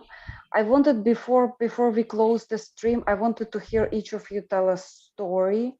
It's a bonfire story. Ah, It might seem a little forced, but it's just goodbye to the last year, burning old wood, and yesterday for me, but for you guys, also yesterday for Rogeria, but for you guys it's still 24th. It's anniversary of invasion, I mean military operation, and I kind of wanted to the thing with the bonfire, it's like burning the old away and hope for the new sort of thing, and gathering stories by the fire as if we are in ancient times, let's say. I always remember it's really well in early spring. We would like gather with all the neighbors and we would burn away the old things. Also Christmas trees, Algernon, absolutely. yeah. That's how we Yeah. started. just like to say goodbye to the old stuff. And It strikes me, it also it makes room, like getting rid of the old wood in this case. Like, it's a nice metaphor, because now there's just going to be space to collect the new stuff and set up whatever's next to be put on that pyre. So tomorrow I get the almost joy of looking at the this pile of ash and being, finally I got rid of that group, that lot of stuff that needed to be gotten rid of. I finally have a phoenix there. Yeah, the story of the phoenix that rises from the ashes. Yeah, that's what I feel. When we burn the old, the new has chance to emerge somehow. I have a short story. Yeah. It is You have- about this guy here. Okay. We called him Peanut Ninja, and I think he knows his name. It might not seem like it, but I think he understands us more than he lets it be known, because he's kind of become a little bit overweight. He's very nagging when he is angry, and so he asks his mommy for food, and she obliges. But we went with him to the vet just for a regular checkup. The vet was auscultating his heart, and she was startled. She was a younger, less experienced vet. Uh, she said she was doubting if his heart had a murmur, and then the vet called her colleague, more experienced colleague, who also listened to his heart, and he confirmed it was a heart murmur, basically meaning the cat has high blood pressure, and the blood pressure is pushing back on the heart valves, and so they were listening to the murmur. And then they told us, you must urgently put the cat on a diet. He must eat like a tiny bit of food in the morning and at night, so that he starts to basically fast and lose weight as quick as possible. Well, we returned home, and we even bought a new pack of food as well. During 2 entire weeks, the cat did not want to eat a bite. Didn't And like an he never did this. And since those 2 weeks, he started becoming gluttonous again. He's nagging us again. But during those 2 weeks, he fasted without eating a bite. Oh, wow. Can he open the fridge by himself? I mean, I had this cat that could open the fridge and eat things when we don't notice, but like, That does not seem like a good cat We- behavior. it's my cat. We considered getting a vault to put his food inside, because Uh, he opened the cupboard where we store his food, and he gnawed at the bag. He made a hole on the bag and started eating from the bag. yeah, And so we don't trust the guy. We don't trust this guy. We mean, put his food. Now we you put his food up think he there. did not eat the bite, Rogerio, but that cat ate without you noticing it. Yeah, well, he became desperately willing to eat. Well, and this is how I suspect that this guy he understands what we say more than he gives off at first impression. Yeah. Okay, we have a message from Shane. Shane probably has too loud in his Starbucks. Yes, so that it's cute cat. Internet's on the fritz. I'll take nice picture with Jacob and slap for you guys. Yeah, thank you, Shane. Say hi to Jacob. Yeah. Okay, Rogerio. I think like the cat, if he's not used to the wet, the heart palpitations that he had might have been due to the fact that he was worried in the setting. I'm not a vet though, like, but I did have cats whose heart rate would go massively up when the cats would be panicky. I doubt that, because we went on foot and he had time to adjust, like half an hour. He was panicked only in the first 5 minutes when we left home, and so he he lost his his anxiety. He was really calm when we were at the vet. I was surprised. He was really letting them do everything. He doesn't usually do that. And also his heart rate was quite low. They only noticed the murmur. So when they put the bell of the stethoscope, they would listen to the heart doing these whoosh sounds, which means that the blood is flowing back through the valves. I get it. Like so it's a hard thing. Yeah. Yeah. Damn. Basically, How old is he? He's 5 years old, basically. Young cat. He's young, yeah. But he seems to be getting in shape. Also, the dog helps. The dog makes him run. Colonel Nuggets, the dog. Yeah, Nugget. Colonel Nugget. Marshall Nugget. Nugget. Why do I give him Colonel all Marshall. the time? Marshall Nugget. Yeah. Get the rank right. Yes, Marshall Nugget. Come on. Oh, that looks like a high energy animal. Yeah. Those are both rescue that Rogerio harbored. Basically, if I attached a sled to him, he could pull me. Yeah, he's like a missile with legs. Yeah, yes. Yeah, when I walk him, he's the one who's doing the heavy pushing.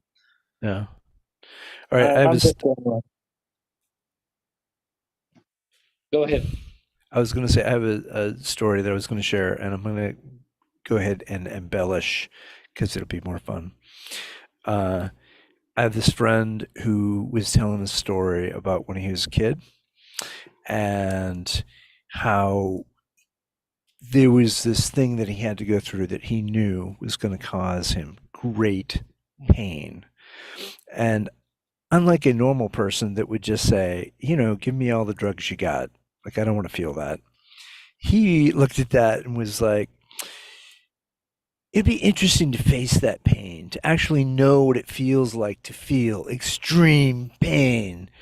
Like, I want to know what it's going to feel like. And it happened to be a controlled situation where he knew, like, it wasn't going to be the end of the world or whatever. But he tells the story, and he chose to just sort of face the pain as opposed to get the pain medication. And it struck me as just such an odd, he was like doing his own growing up test, his own adult, what do you call that? Rite of passage, exactly. And this was getting his wisdom teeth modified or removed. And they were offering him drugs, and he's like, no, I can do it on my own. Just give me some leather to chew on. Anyway, it was just kind of interesting that different people could face that in different ways. And then, and the idea of like how that would shape you having gone through that, That is an archetype. That is the Hercules or Rama archetype, the epic hero archetype. Even narrower than that, there's something about it that's like, I want to harden myself to something. I want to know where my edges are. And other people would just be like, nah, I just assume there's an edge there. I don't really need to know exactly where it is. But his approach, at least when he was a young man, was like, nope, I want to know. I'm willing to feel all the discomfort of it, because he wanted to know, what it felt like to feel the worst pain he'd ever felt in his life. To his defense, he's a musician. So and a physicist. So, there's both and a PhD. And a PhD since last week. We were very new PhD. Yes. He needed the pain. He's like, I can say I'm fascinated by his ability to be prone to discovery. And so he would be able to test on himself, on his body, the new discoveries. So as a result, he's both a PhD and a physicist. He's just like Bruce Bannon and the gamma radiation, where he was like, I know, but I have to know how this is going to transform me. Yeah, he's true Yeah. scientist, actually. Ariel, you had a story? Don't give me text. Don't merely give me textbooks explaining color. I want to see the colors. Yes. Yeah. Welcome, Graham, in the studio, and Ariel. We are collecting stories now. Yeah, Ariel, I was just going to say about the that last story that I mean, like you know, when I had surgery, even with opiates, and I hate taking opiates, but even with that, I was still in so much pain. But like at the end of the day, yeah, I don't know how you. I mean, given else, yeah, I don't see how you could do that. I mean, maybe he just has a really high pain tolerance. I mean, at a certain point, like But I mean, even before he did it, like he doesn't know what pain is going to come, and so he's. Granted, it was kind of a controlled thing because he knew that like he could probably find some amount of ibuprofen or something. But still, he went into it not knowing what that maximum pain was going to be like, and he chose to see what it was before he knew what the limit was. And after you do it, then you at least know, well, at least that level of pain, I know what my reaction is or was. He's more than a scientist. He's a natural philosopher. Oh, he yeah. kind of is, actually, yeah. Something about like he's like, I could know it propositionally, but I want to experience it to understand it. It's funny because there was this ancient guy called Pyrrho who was a skeptic. He basically was the skeptic above all skeptics. He was so skeptic about even his pain that he was under surgery without any anesthesia because Oh, no. no one had Well, and invented anesthesia in ancient Greece, and he was kind of doubting his pain the whole time, and he kind of dismissed the pain. well, and you can do surgeries without, with doing sort of psychological blocks. So, I mean, it can actually work to some extent. I'm not going to try it. I want to say about that story. I had pain as a child, and I really hate pain. So it's just, to me, I like when I hear that, like I was like, he probably did not experience pain much as a child. Oh, That yeah. was my idea. Because like if you go through massive amount of pain, you kind of do not subject yourself willingly to the pain. But I do get for people who is like, oh, I did not experience pain in the past, I want to experience that pain now. I get it. It's like it's a learning curve, let's say, or something. It's just like I did not have a choice, let's say, so I would not pick it. When I had a choice, I would not choose pain again. Yeah. That's I mean, my- it transforms you because, like, if you have some pain, bad pain, yeah. then your relationship to it, aside from knowing maybe what you can handle, you can also be like, yeah, and I never want to be there again. Yeah. And so it changes your approach on any number of fronts. Like, I don't know if I'm going to slide down that railing on my skateboard. After having snapped my tibia, my relationship to skateboarding is different now. Okay, guys, we tell stories in order. Like Ariel, you're next. all right, so I mean, I don't really have anything like personal, but this is just a story that I always love to tell. It's from the Talmud. So Rabbi Yosef said, once I was standing in Jerusalem and I found a certain child from the house of Avtinas. I said to him, oh, sorry, one second.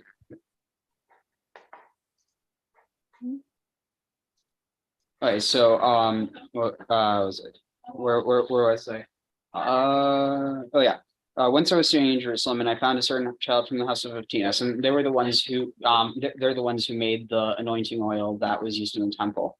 So or no, sorry, not the anointing oil. They made the incense. Anyway, I said to him, my son, from which family are you? He said to me, I'm from a particular family, the house of Avtinas. I said to him, my son, I will say this about your forefathers, since they intended to increase their own glory by ensuring that none were as proficient as they were at preparing incense and by demanding double their previous wages, and they sought to reduce the glory of heaven by taking money from the temple coffers. Therefore, they were punished and ultimately their glory was diminished. as after the destruction of the temple, they lost their importance. But the glory of heaven increased, for God's honor is not dependent upon the existence of the temple. Rabbi Akiva, Rabbi Akiva said, Shimon ben Loga told me, once I and a certain child from the house of Aptinas were collecting herbs, and I saw him crying. And later I saw him laughing. I said to him, my son, why did you cry? He said to me, I cried for the glory of my father's house, which has been diminished after the destruction of the temple. I subsequently asked him, and why did you laugh? He said to me, I laughed with joy over the glory prepared for the righteous in the future, when my family will have its role restored to them in the rebuilt temple. Shimon ben Loga added what he asked that child further, and what did you see that brought these things to mind? He replied, I saw the Ma'ale Ashan, or the smoke raising herb before me among the herbs we were collecting. I said to him, my son, show it to me, and I will keep its identity secret so that no one will be able to use it for idolatry. He said to me, Rabbi, I have a tradition from my forefathers not to show it to his soul. Similarly, Rabbi Yochanan ben Nuri said, once I and a certain elderly man, it seems like it's almost implying that it's the child grown up or something. I don't know. But that I and a certain elderly man were collecting herbs, and I encountered a certain elderly man from the house of Aptinas with a scroll in his hand with instructions on how to identify herbs for the temple incense and how to prepare it. That elderly man said to me, Rabbi, in the past, the members of my father's house were discreet and cautious, and they would transfer the scroll only to one another, so that would not come into the possession of anyone who might misuse its information. And now that the members of my father's house are not reliable, I am concerned that they might pass the scroll to the wrong person. I will not give it to one of them, but only to someone whom I judge to be completely trustworthy. Therefore, here it is for you, so that as I can trust you to take the scroll and be careful with it, so that it will not reach anyone who might misuse its information. Rabbi Yochanan ben Nuri continued, and when I came and recounted these matters to Rabbi Akiva, his eyes shed tears, and he said, from now on, we should not mention the members of the house of Aptinas unfavorably, as it is evident that the only reason they did not teach their skills to others was due to the fear that someone might misuse them for idolatrous purposes. And so, like, I don't know, just this idea of, destruction and restoration and the happiness or the sadness and the happiness at the same time. I don't know, there's definitely something to that. What are the smoking herbs? Contingent stuff comes and goes, Mhm. but the timeless stuff is permanent and eternal. Yeah. What were you saying, Kara? I was asking, what are the smoking herbs?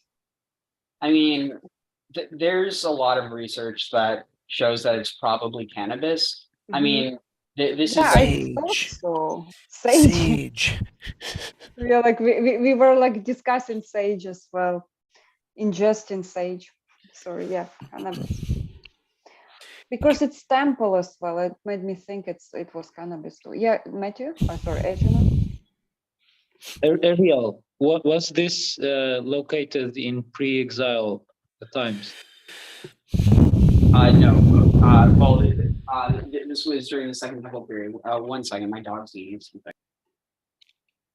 Everybody has animals. So Algernon has cat. Just one. You have one cat, right? Yep. Well, That's where I'm at. I'm at one cat. Great. I have one indoor pet. I keep all Mhm. the rest of them outdoors. The rest of them are free range. Yes, they're free range ducks, squirrels, Chipmunks, whatever. turtles, chipmunks, Turtles? You have turtles? toads. I'm a guardian of toads. Toads. Toads. Yeah, because you have a pond, right? Yes. We prefer to call it a lake. Okay. Oh, sorry. Excuse me. Upgrade. Upgrade lake. I can paddle on it. Mhm. Oh, okay. So it's a lake. Yeah, so it's a lake. You can navigate, see vessels on it.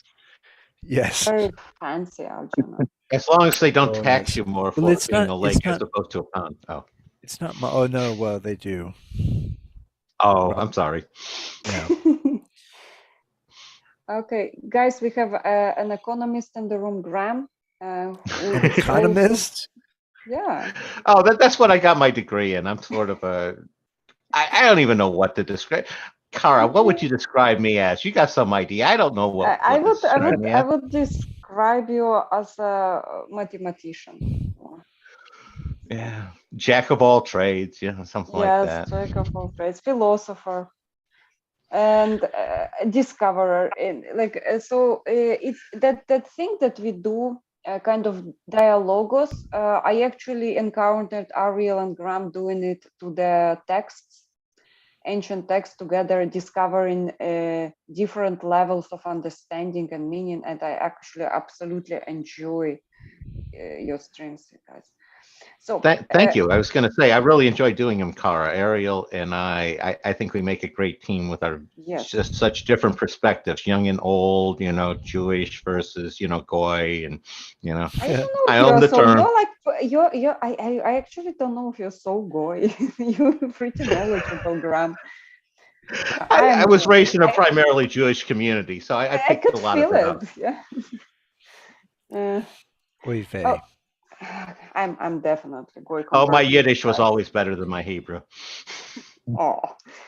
Okay, Graham. So we are collecting bonfire stories under Algernon's. That's actual Christmas tree that Algernon is burning. So happy Hanukkah. if ever there were a co-opted Very insensitive holiday, cultural Christmas joke. is it. I don't know. I had a lot of friends growing up that they had their Hanukkah bush. Mhm. Does it burn? No, but they put ornaments on it and You know, all. like They had them burning in order bush? to. Yeah. Does it smell No, good? but that's a clever one. I like that. Yeah, Does it fill the head when it burns? we're back to that. The special herb combination. Hey, some people Does could call it a bush. Oh. No, I was going to say the story that I was thinking of was one that happened to me with. It was kind of embarrassing, and these are the sorts of things that happened to me. I was a big fan of the Church. They were a music group out of Australia that were big back in the 1980s, and they were touring probably about 3-4 years ago. And they were coming into town, and I saw that like for an extra $25, you could have like a meet and greet with them, and it was like, hell yeah, I'm going to pay that. So my wife and I, wife creature, I should say. I didn't know it at the time. That's another story that's a nightmare story that's too involved. But we go in there to little bar, little setup, maybe house 100 people if it's stuffed full. But so going around meeting the members, and I'm talking to Steve Kilby. He was the lead writer for the group, and he's always, and you can tell they do this all the times, and it's what do you do for a living? And my response caught him by off guard, because I sat there and explained. It's like, yeah, I run a comic book store. He's like, really? I said, yeah. He goes, my daughter's in the University of Melbourne going for her master's in graphic novels. And I said, really? So then we started talking comics and his daughter, and he's pulling out his cell phone, sitting there and pulling up her artwork and showing me his daughter's artwork before a rock concert and a meet and greet. And I'm sitting there pulling up mine and going back and forth and talking about it. My wife pokes me and she sits there and goes, there are some more people who would like to meet Steve. Yeah. We both looked up and we go, oops. And we laughed at each other. And it was one of those where we weren't having a rock star moment. As I always sit there and say, yeah, my wife had to pull me away from him so he could go get ready to do his rock concert. So that's my story. Excellent bonfire story. Pretty cool. It's really nice when we are not impressed by celebrity, stardom, or power, whatnot, and the other person is just another person. Yeah. Imagine meeting Elon Musk and you just talk to him like we're talking to each other right now. It's almost like there'd be two people, right? Anytime you meet, oh no, there's that right virus. Dang it. Like there's a conception of them as the celebrity, but you know that they're not that. You're like, I've read your tweets, Elon. I know you. You're like, yeah, probably not. I saw you talk to Joe Rogan. I completely understand you. Yeah, it would be fascinating because immediately I would imagine you would sense more to him than what you had perceived prior, and then you'd be like, "Oh, he was different than I thought he would be." I bet almost everybody says when they meet a Yeah. celebrity in real life. Oh my God, I have an excellent bonfire story about. I was just going to comment on that one. Mhm. I've met a lot of celebrities, and a lot of them actually are just basically the cardboard cutout they appear to be. There's Really? really not much more. Yeah, there really is not much more substance to them. And Ow. Do part you of think the you're just issue not with me, penetrating? no, it's about them. I've been around celebrities my whole life. It's just my family. It's like Mhm. hell, my grandfather was good friends with Lefty Grove, the baseball pitcher back in the day. It's like I've always known Hall of Famers and sport, it's just have politicians in the family. Just I grew up around it, and just I was never impressed with it. Yeah. You and Diogenes share that in common. He was also not impressed with people with power. Oh, I love that Alexander story with Diogenes. Yeah. That's such a great meeting. Yeah. If I were not Alexander the Great, I would like to be Diogenes. And Diogenes replies, if I weren't Diogenes, I would also like to be Diogenes.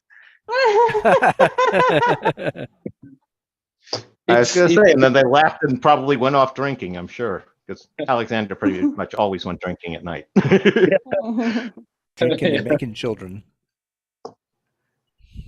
Mhm. Oh, okay, guys. So I have a story about celebrity. It's a imaginary story. So I was daydreaming. It's like doing this kind of active imagining thing. It's basically what if sort of thing. So I'm like going, what if I travel on a dragon? What if I pierce through time and space? What if I land in a new universe? And what if I meet a creature? And what if the creature will show me a magic mirror and ask me, what do you want to do? And I was like, imagining myself in front of the creature and the magic mirror, and it's like, well, I want to talk to Elon Musk, like really randomly. And the creature was like, yeah, here you go. And out of the magic mirror comes out Elon Musk. And he's like, well, what did you want to say to me?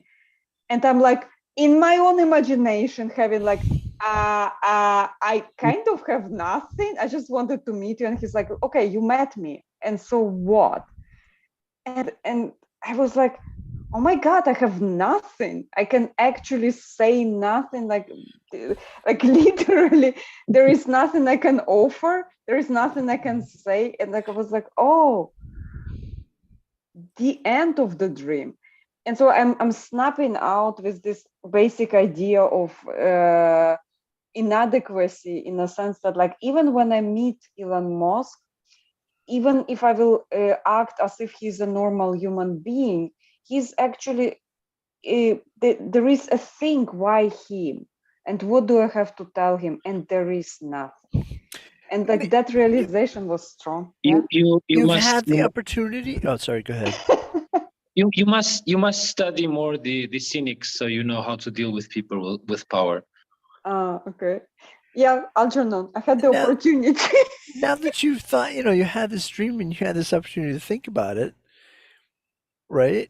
So what have you figured out what you would ask Elon Musk if you met him now? Do you have a better answer? Not really, actually. Like I was like, I kind of, after that active imagining thing, I was like, I don't really want to meet Elon Musk. Oh, come on, that's kind of copping out of the question, though. Like Rogerio, if you get to talk to Elon Musk, and this is not, it's not actually all that hypothetical, right? Because you can tweet at the man, but let's say you're talking to him. He liked one of my tweets once. Yeah. How did you feel in reaction to that? Well, it is I felt vindicated because I was trying to make a point, because he was being corrected by a lower person from Twitter. And he accepted the correction very, very nicely, very graciously on Twitter. And I responded to him with a Marcus Aurelius quote about being corrected. and being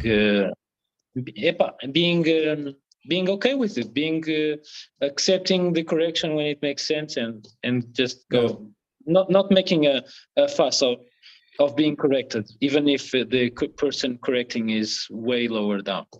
And so he liked the tweet. But if I had the chance to ask him something, I would ask him, why are you playing with dildo-shaped rockets? Oh, come Elon Musk, on. when will you start working on a space elevator? Space elevator. What? It's a theoretical possibility. Elevator? It's the technology isn't there for a space elevator yet.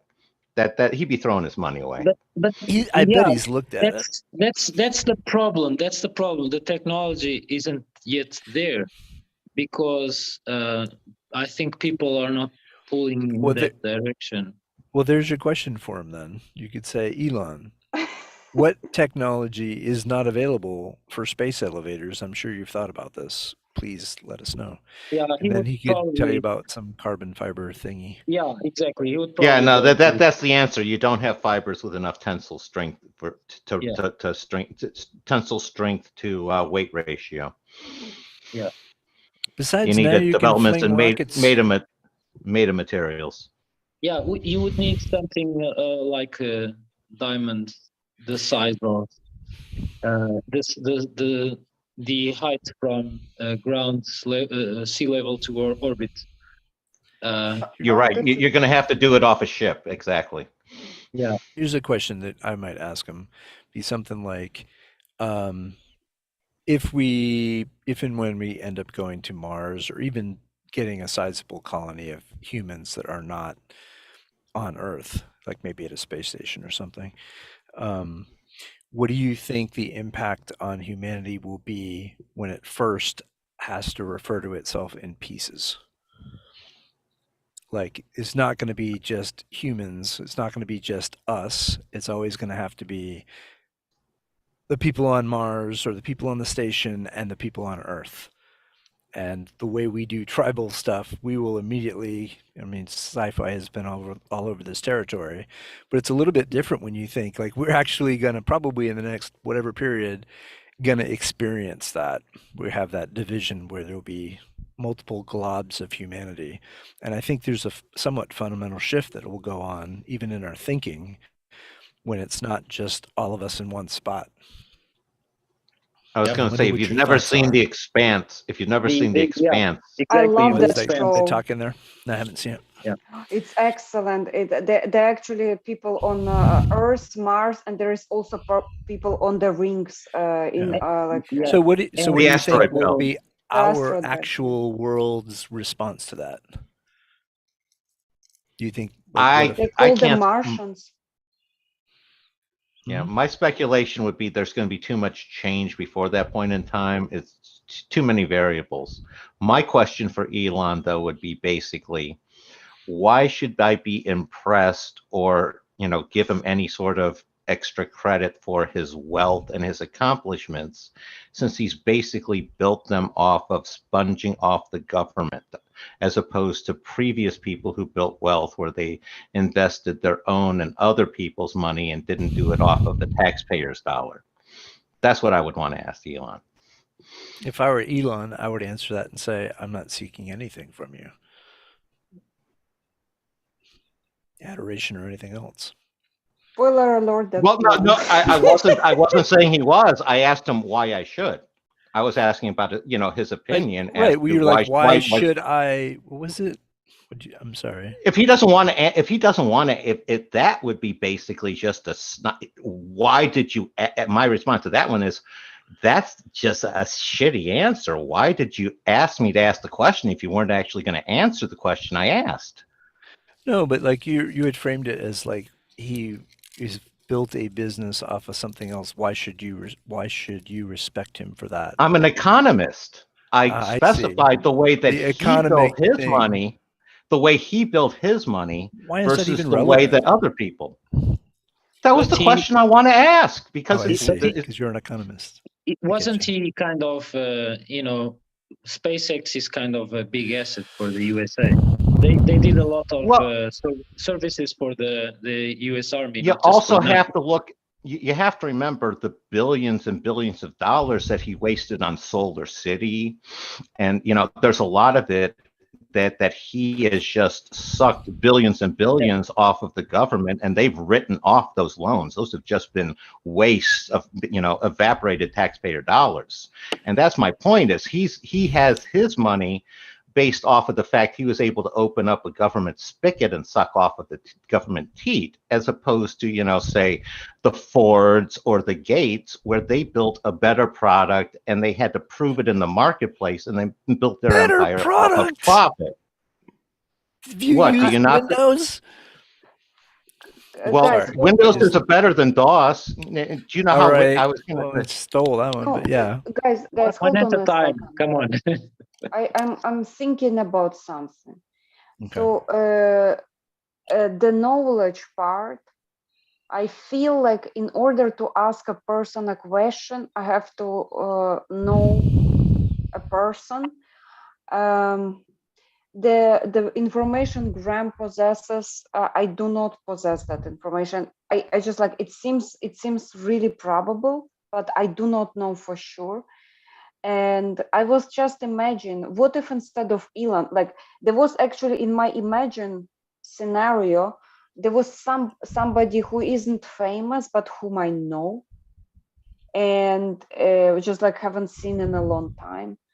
And in that same scenario, I want to see that person. And the moment that person I know, a friend, he comes out, not Elon, not famous, and he comes out, and I have thousands of questions. So my point here, one thing is a superficial way of questioning, or this kind of investigative. So it's like in case of Graham, it's like kind of investigative question. In other cases, to Elon, to me, to ask a question, I need to know a person better, or to know a little bit more, at least, than I know right now. I know too little, even though he's very famous. I just like every information I possess is superficial. But then the friend whom I haven't seen in a while, but I know a lot about, I had like so many questions. I had the questions about his, even his food. Is his food okay after the last time he hit it over the table or something like that? Those simple questions. And Yeah, maybe you would even feel kind of anxious to know, right? yeah, I'm curious to know. I actually do want to know. Those are the questions that kind of bother me. It's sad to say, with everything that Elon does, I really don't have emotional investment into him, because he isn't somebody close to me, or we haven't spent time together. But like people I actually spend time knowing better and kind of liking, those are the ones I would want to connect with. It's like the Little Prince and the fox. Oh my God, Roger, are you reading my mind? No, no. But amazing. I have the book, and He's I a read witch. it. I read it often Algernon. to my 5-year-old. Guys, I literally today spoke to like I'm just like no talking about Cordell, a friend of mine, and I literally today spoke to Cordell about the scene from Little Prince by Saint-Exupéry about Little Fox, and then I retold this story, the same story about the fox. By the way, Rogerio, how is it translated into English? The part from Little Fox conversation. In order to make friends, you have to understand them first, but in order to understand them, you have to tame them. Was it tame them? It's tame. I was reading in Portuguese, which uses the word domesticar, but it's the same thing as tame. Okay, a friend of mine was reading that exact part to me in French and translating it at verbatim. In real time, yeah. In real time, yes. Yeah. Dude, how did you know? Oh my God, like, are you reading minds? I'm No, I so, didn't so know. I surprised. just No, I there's like just amazing coincidence. this is the idea, the quintessential idea of when two people have meaning to each other. It's basically, to me, it's the best, the one of the best pieces of writing that best expresses when two people suddenly gain meaning to each other. That's this part of the Little Prince where the fox starts to, at first the fox rejects him because the fox thinks he's like the other men who just want to harm the fox. But Yeah. then he sees that the boy wants to play and is friendly and whatnot. And then suddenly the fox starts to say that the fox will suffer while in the absence of the little prince. And it's so it grasps so well a part of human nature and the interrelationship between two people, regardless of the relationship just being friendship or being an intimate relationship between two lovers or whatnot, but a strong relationship. Yeah, it's Connection. amazing. I really like that part. No, but like it's so random that you actually would mention something Yeah, like the Puri Little Prince and the fox. It's like, wow. I have a philosophy book for children, and it has excerpts from different books. And the excerpt from Little Prince is exactly the excerpt of the fox. So that's why I always remember the little fox one. I was going to say that was a fascinating synchronicity. The other one I wanted to mention to you, Kara, I call that effect the character versus the person. It's like you know the character of Elon, but you don't know much about his person. And it's like, when you know people, it's like you know their character, kind of what they do or lot, or sometimes you don't. Sometimes you just know who the person is and you have no idea what they actually like, who they are in like the larger world. And, I see those as kind of two different relationships, sort of an inside outside of the person. Gonna tag out. Well, Elon Musk kind of seems to have an intemperate character. He gets angry easily when things don't come out as expected. He doesn't strike me as a stoic personality in many regards. He's only stoic in how he deals with his workload. Basically, he works like hell. But if the outside world doesn't rise up to his very high expectations, he loses it. He loses his shit easily. I have not seen that. I've seen his shit part. I've read his biography by Ashley Vance, and Ashley Vance goes. He cites several situations in which he really loses his shit and just he rails against his employees and whatnot, fires them on the spot, whatever.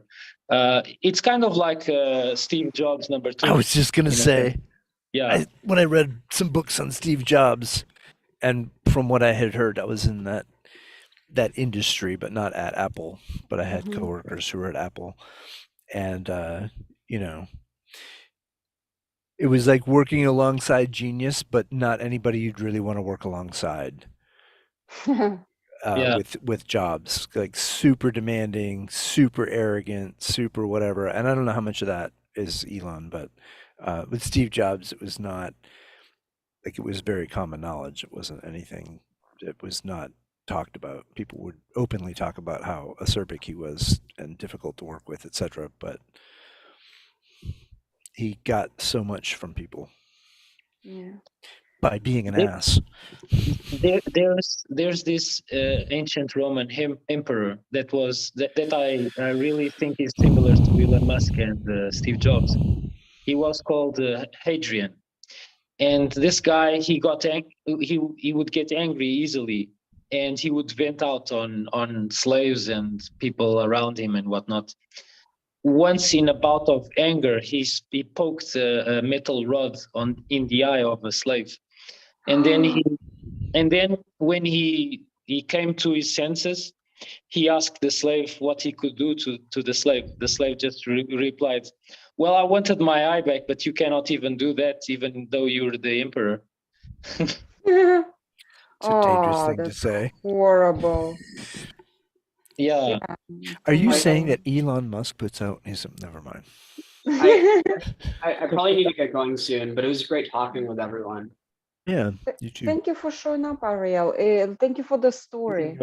It was Of course. beautiful. And, Always good to really- see you, Ariel. You too. We have to do another video soon. Maybe even probably not tonight, but maybe.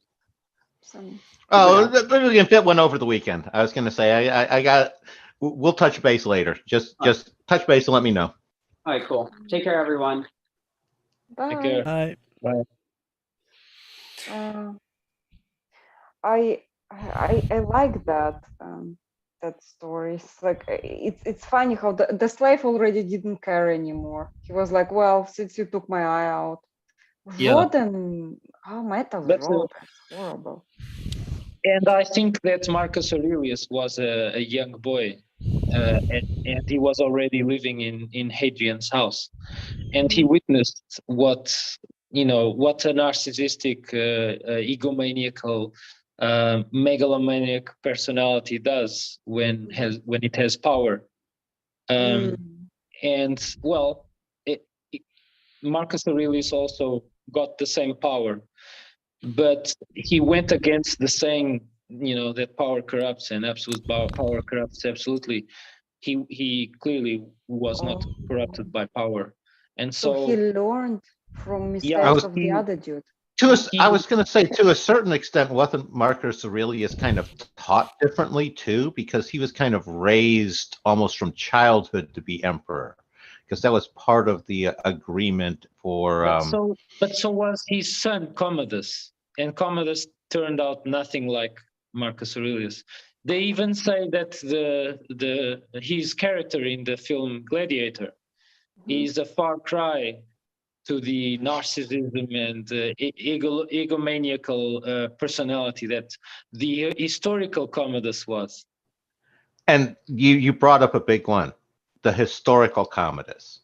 This is like the character of Elon Musk.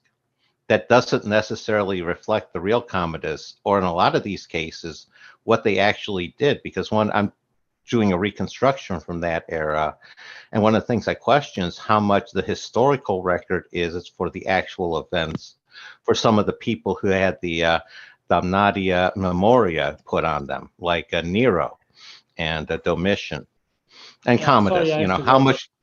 Oh, no problem. That's what I wondered. Guys, I have to go. I need to go as well, so sorry. It was excellent. Graham, thank you so much. Thank you, Roger. Thank you for the invite. Thank you. I'm very happy you showed up for Algernon's bonfire. Algernon, thank you so much for setting up the stage. And I'm gonna bid you all farewell.